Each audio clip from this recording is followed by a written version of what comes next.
Right. Here we are. Friday 13. Oh, so it is. Huh. Yeah. So it is. Caroline, what you got?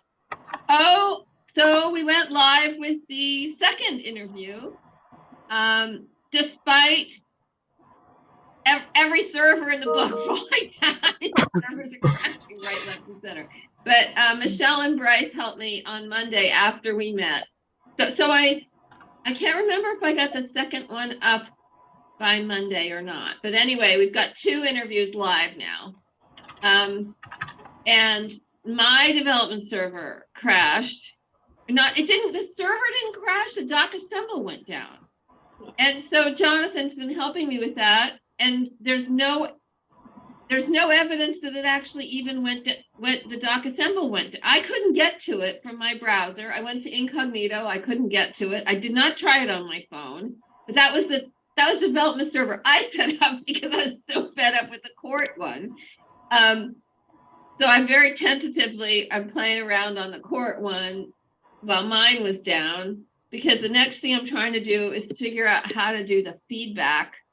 I'm not quite sure. It's like with, automatic cars. I'm not quite sure who's driving with the feedback form. So it seems like you've got your interview, you call the assembly line package. The assembly line package somewhere has code about what is in the footer. And then if you have you have your AL jurisdiction package that you customize, you put your feedback form in there. And then it calls the assembly line package calls the feedback form from your package and then puts it into your interview. And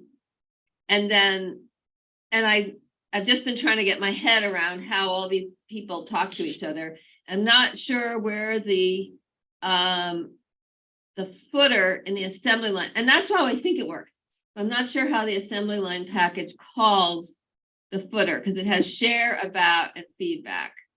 So that's right now I have footer turned off in our package, but I want to make a really simple feedback form, just like the thoughts part of the assembly line package.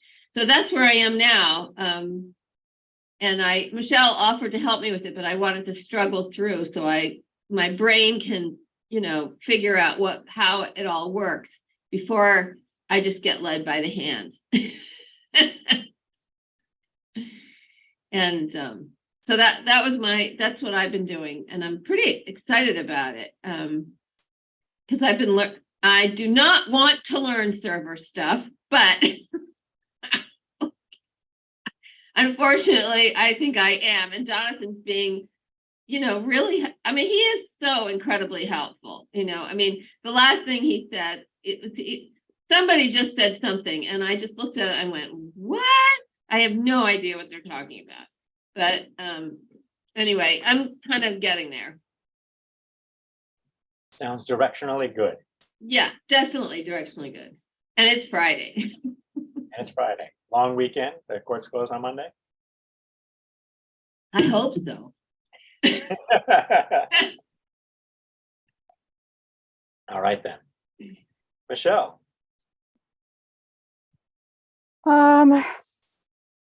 Nothing much to report. I think I've just had some office hours, some work on ALChem, which is awesome. Yeah, and I don't think I've got anything more to report at the moment. All right. I could be wrong. Bryce. Doing a lot of PDF stats stuff, which is going well. It's like I have the bare bones, like sort of things that I wanted to try to get in before the conference. I got really far, and it runs a separate standalone Flask thing, and that standalone Flask thing is on AWS, but Quentin owns the domain, and so we cannot rate my PDF at it yet. And so I did all this work, and I was like, oh, we don't actually have the domain here. I'll figure out what to write in the slides, but like I won't count on trying to point the domain and also getting like HTTPS and stuff on it, because that's always an issue as well. So I did a whole bunch of extra work to make it Flask separate, and I probably didn't need to do that extra stuff. But yeah, that's that. Yeah, I hit it a couple times. It seemed to do nice. Yeah. So Bryce, say what it is again? It is. Yeah, sorry, I can bring it up. It's like most of this was. Here, I'll just send the link in the chat. We'll see if you guys, all four of us, can crash it. Most of it, like Quentin had done a lot of this work earlier, but I was sort of. I want to do a share screen so we can all. Yeah, I can do that. I don't know if I have any PDFs on my machine right now, but at least we'll see what it does. But yeah, so it's Quentin did most of this work earlier, but he had just made it like this DocAssembly add-on that you add to your server and gives you, or you can install on your server and gives you that little PDF stats endpoint like on the URL. And if I can find any, is this a part of the form fixer? So is that what you're doing? Is PDF stats are analyzing them? Yes, it's essentially like a web interface that you can just give it some PDF, have the affidavit supplement right here, and then you upload it. It calculates all the stuff that it needs to, and then it says, "Hey, this is how complicated it is. This is the time to read, time to answer, etc." Reading level and whatnot, and we don't have the OpenAI stuff set up on here yet, because normally there's a like GPT-3 generated. Here's the description of this form, or like here's an idea of like an easy to read description, and here's a slightly better title and stuff like that. But most of this week I'd spent actually just trying to get the score itself, which was a lot of weights and also polishing on everything else. But the last time we had done this, we had only uploaded, or last time I think we had done this exact same thing, but I think at some point had issues with also crashing like the dev server, and so we took it down. Yeah. And our idea was it might just be very computationally intensive because it's loading like 3 different natural language processing libraries and stuff like that, and trying to do a decent amount on the computer. And so we were like, we should just make this its own separate server outside of DocAssembly. And so that's what I have now. And so you can just use the same package here, or you can spin up your own server that just is this. It's like this without any of the extra DocAssembly stuff. But we don't have like we can't point rate our PDF or rate your PDF.com at the server until Quentin gets back, and we'll see if we have enough time. I know he's back for maybe half a day on Tuesday. So, and this is a PDF. This doesn't have to be a fillable PDF, but it has to be an OCR PDF. I mean, a PDF that it's already readable or searchable or something. Just right? More than an image, I think. More than an image, yeah. Yeah, we aren't doing OCR in the PDF. It doesn't have to be fillable. It won't have fields. That's a thing I might try and add. If someone uploads a PDF without fields, we can see automatically start. I might do it as like a 2-stage of like, hey, you don't have any fields. Wait a second, there should be fields on there, and they click a button and we'll do the finding stuff that we already have. But that's that. Yeah, it's been a lot of that. Incredible. And so, were you thinking originally this was going to be part of the Weaver or the assembly line, but it just made it too big, and so that was crashing the development server?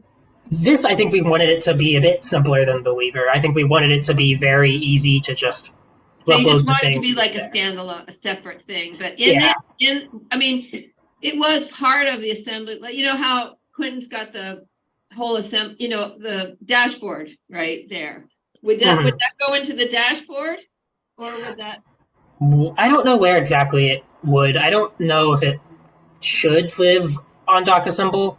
For comparison, there's the Form Explorer that David's done a lot of stuff on them, and this like sort of very squarely like sits in the middle of here's every form ever, and like here you can compare all of these different forms. This sits right in the middle of, but I just want to look at my forms and maybe one or two of them, and then all of this is supposed to be like a quick a like hook to onboard you to the idea of, oh, and if you click this one button here, we'll start making the like this Weaver for stuff for you, and you'll have a guided. I mean, because what you could do, because I mean, the thing is to get sort of, I mean, I think it sort of at a philosophical, intentional, most courts are interested in making their forms easier. So they could use this, the form, this is the form, oh, this is the form explorer, not the form fixer, right? Eventually, Caroline, they'll all sort of be overlapping and interconnected. So yes, yeah. The form fixer package we use is what pulls out the stats for the form explorer, but it's also what pulls out the stuff for the Rate My PDF. Right. And it can be used inside the Weaver to pull stuff out too. So they're just sort of different ways of slicing. Yeah. Yeah, it's all the same code. I think it's mostly like how exactly you want to enter. Like if you are already one of these like 20 states that we've like scraped everything from, you can say, oh, I'll just look at all of my Illinois forms or whatever. Whereas if you're not one of those, or you like know that your forms aren't online, you can just upload a few and like do this. And so this was sort of, it's more of like how you want to enter and what if different people have different hesitations about the whole thing. Like, yeah, no, I think it's great. Because I mean, what I'm thinking is this, and you probably have already, this is already what is in your mind, but you can just find your form if you're in one of those 20 states. And then if you're working on it, you've done a new one that's not out there for public consumption. You can push it to the one that you did and then see if it actually you've improved it, right? Or where it needs improvement. And also, eventually, we should have it so that we can pull out the, it'll take this form, your form, and then it can look at the stuff we have in the Explorer library and say, this form is similar to these other. Oh, yeah. Yeah.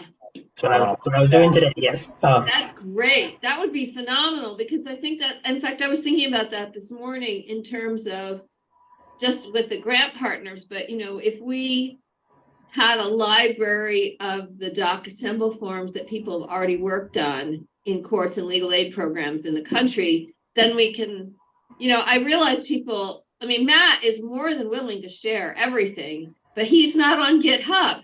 So where do you go to find the stuff that he's done? And I end up going to Illinois Legal Aid and testing stuff and then putting notes in going, this is Caroline. And then Matt emails me or messages me on Teams. So I don't want to, so that would be very cool if we could, if people were okay with having it be more public, or at least some sort of, these are all the forms that we have or we're working on, at least for developers, I'm thinking, that's sort of like along that same lines of a group working on a financial affidavit type of stuff. About a year ago, I'd actually had scraped like every publicly available like DocAssembly GitHub repo, and I think it's still on my machine. I didn't know what exactly to do with that or like how to best show like here's all the stuff that's there, but I do have that somewhere, and it's something that we could definitely like do something with, at least with publicly available stuff, to be like, hey, are you looking for a question about XYZ? Right. Exactly. Find examples of other people doing that. When I first did the 209A, I manually went to every single state and looked for an interactive 209A, protective order form, copied them all, went through them painstakingly to try and pull out the best elements of each one. So, but again, like, the standard setter is not on GitHub, Matt. Well, this will help serve some of those use cases. Yeah, I mean, I don't know if that's because, the whole Git thing is a project unto itself, or whether they have reasons for not sharing all their stuff publicly. But from the last time I talked to him, I think they just didn't have a reason to go onto GitHub, what they were doing was sufficient for them, and it was more work, right? Yeah, exactly. That's exactly what my thought is that it's not the opposite of a steep. What's the opposite of steep? Learning curve. Shallow? Shallow. It's used a different way because the steep learning. Nice point is, it looks really cool. This looks great. Yeah, I'm looking forward to like the next version where there's like Bryce and I were talking over chat about the idea of since we have the snapshot stuff, we can also then compare not just to our benchmarks, but to the population of existing forms. So we would be able to somehow indicate, this form does, a lot better than most forms, or a little better than most forms, or and we can, if we use the grading analogy, we can figure out where we think most forms should sit. Is most forms, are they doing good, or are they maybe a C-, right? And then we can use that to be both descriptive and prescriptive, and depending upon the metric. So I think some things like time and complexity, we just want to be descriptive because there are sometimes complexity is good. But in other things like reading level, you probably want to be prescriptive because it's always going to be better. But yeah, looks great, Bryce. It does. Looks fantastic. And for context, you're going to be presenting at ITC and sharing some of this there. You want to tell people what that's all going to look like? Yes, it's essentially, but it's Quentin and I and Margaret Hagan from Stanford's design lab, and Lori Garber, who she's from Northwest. I think I think Pacific Northwest Justice Project. And we'll all be talking, and we sort of split up the chat into like Quentin and I sort of set the stage of like, okay, what's a form? What are we looking at on forms specifically? And a rough guide of like, here's what you should consider when doing forms. And then Lori and Margaret take a bit more of the like practically, how do you convince a whole bunch of different stakeholders to actually change the forms? Like sort of how do you try to convince courts to do these things? And like do PR campaigns to lawyers to like, no, plain language will be fine. The sky is not going to fall if you make a word simpler. Caroline, you might be able to use that. Yeah, well, so Matt, Catherine Alternator, who's I don't know but she's in charge of the Self-Represented Litigants Network now. I mean, she has been for years, but you always think Richard Zorza. She asked Matt and me to co-chair the forms and tech work. I don't know if it's called a working group, but whatever it is. And she has a list of like sort of themes. And one of them is, one of her big pushes is try to get courts and legal aid programs to work together. So I think that would be, I'd love to, do you know if you're going to be a Zoom, Bryce? It's recorded and it's hybrid. But I think we were talking last week, and it's like a hybrid. You still have to pay like several hundred to get in. They're on like they use some conference platform named Hoover. I don't remember how easy it was to get things from Hoover. Like for example, at eCourts, the eCourts stuff is all on Vimeo, and it's like private on Vimeo, so you can't just find it. But like I have the link to like our chat that I was gonna send around. That's like recorded and everything. And I don't know if it'll be as simple with Hoover, but it would be a thing I would like to like have access to and be like, yeah, this group was that last time Hoover was the main platform, but they used something underlying like Zoom or the like to do. At Facebook, I think it was because LSU loves Facebook. They've used Facebook before. I'm not sure they did with the Hoover last time, but then I think they shared at least some of them were shared later. I don't know how they decide which ones do or don't get. Yeah, that's fair. But so either way, we'll try to I'll see what we can do to have access or to like get the talk again. Because yeah, no, I am interested in actually like learning a bit more from like Laura and stuff. So Yeah. yeah, it's next Friday, and so we won't have anything. Your thing is on Friday? Is it in the Yep. morning or the afternoon? Afternoon. I don't. Is Arizona mountain time? I No, think? Arizona has its own time. It's its own time, so I have no idea how to convert that. But it's like in the afternoon. I thought that was a joke when I think it was Abigail and I first went through Arizona. We went into one of those, the places you stop to get gas and donuts and coffee and all that stuff. And it's one of these, great big things with food court or something. And there were 5 clocks up on the, up to the top. And one of them said Arizona time. I thought it was a joke. I didn't realize that Arizona actually has its own time. Only sometimes, only during daylight savings. Otherwise, Yeah. Otherwise, they're mountain time, but they don't do daylight savings. I think that's what it is. daylight. I can't remember if they're mountain or if they're another hour over. Not central, not Pacific. So Pacific, maybe ought to be mountain. Either way, the talk will be happening At some point on Friday afternoon. Yes, at some point on Friday. Local afternoon. All right, cool. I don't think I have anything much to report. I was just excited to see the work Bryce had done with the PDF stats. I'm very excited. It's also starting to use some of the little stuff I was playing around with the large language model stuff. So there are some novel little error checking features you can use to be like, does this look like it's a well-formed form?